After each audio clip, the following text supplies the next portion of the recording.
Hello and welcome to my channel Ministry of Literature. This is a new section that I would like to call Things to Remember.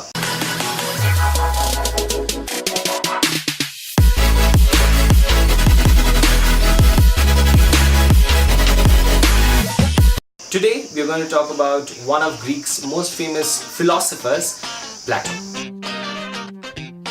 Plato was Socrates' student and is said to have been born in 427 BC and his death is said to be at 348 BC. In fact, he is the most celebrated student of Socrates who studied at his academy. Philosophy and oratory were very important in his age, and some of the most famous philosophers of his time are Parmenides, Empedocles and Socrates, of course. The list of famous orators include Gorgias, Antiphon. His age was characterized with a decline in national character and standards of public and social life. 4th century BC was an age of critical inquiry and analysis, while the previous age was that of creative activity. One thing that we need to keep in mind is that Plato was not a professed critic of literature. He did not write extensively about literature in a single work, but his thoughts about literature, his thoughts about art are listed in a number of his works. Now, some of the works that contain his ideas of art and literature are Dialogues, The Republic, Ion, Phaedrus, Philebus and Laws.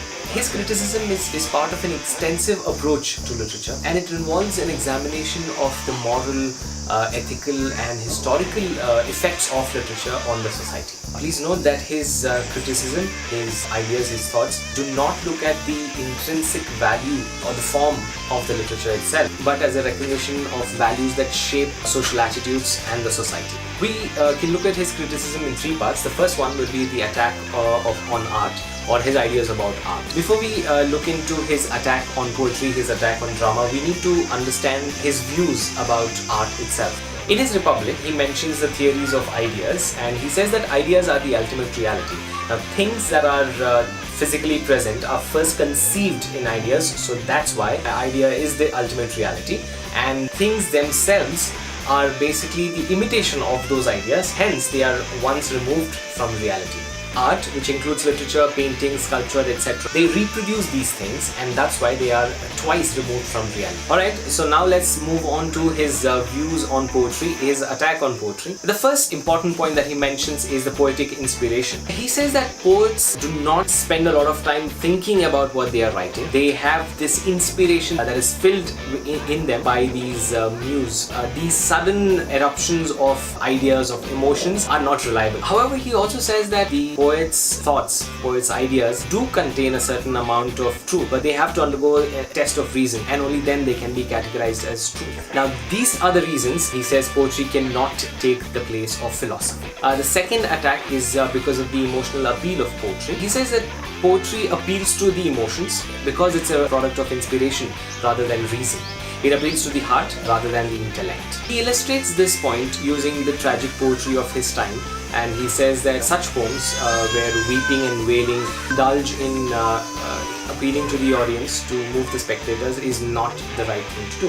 He says, if we let our own sense of pity grow strong by feeding upon the griefs of others, it is not easy to restrain it in the case of our own sufferings. Third attack on poetry is its non-moral character. He says that poetry is not concerned with morality and treats both virtues and vices alike without any consideration for the morality, without letting the virtues win always. Now let's move on to the next one, that is the attack on drama. We will talk about three basic aspects in this section. The first one is its appeal to baser instincts. So the idea is that obviously poetry is written, but dramas are staged. Now when you stage a play, obviously there are many people who come to watch them, and to please them, a writer, a dramatist has to include things that they like, such as quarrels, lamentations in tragedy, thunder, fear, etc. All these, he says, arouses their basic instincts, which they themselves will be ashamed of in normal life. And this also leads to bad taste and laxity in discipline. The second one is the effects of impersonation. He says it is unfavorable even to the actors who portray sometimes evil characters that sort of affect them in their personal lives. In fact, even an innocent character affects them basically, which suppresses their individuality, and hence hence drama is not a good thing to be part of.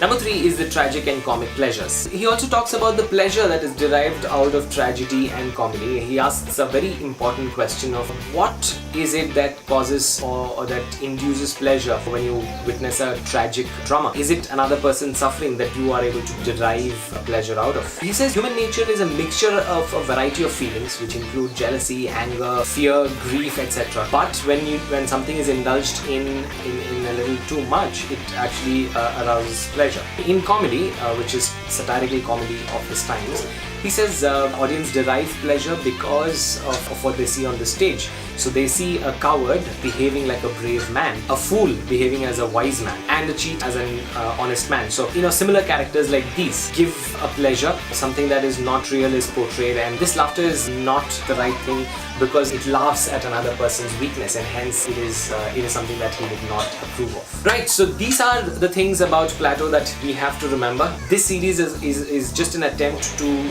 provide some important things that we have to keep in mind. This should act like a guide for you to go ahead and read a lot more. If you like the video, please like and share it with your students, with your friends and colleagues, and do let me know your thoughts about the video and any topic you want me to talk about specifically in the comment section.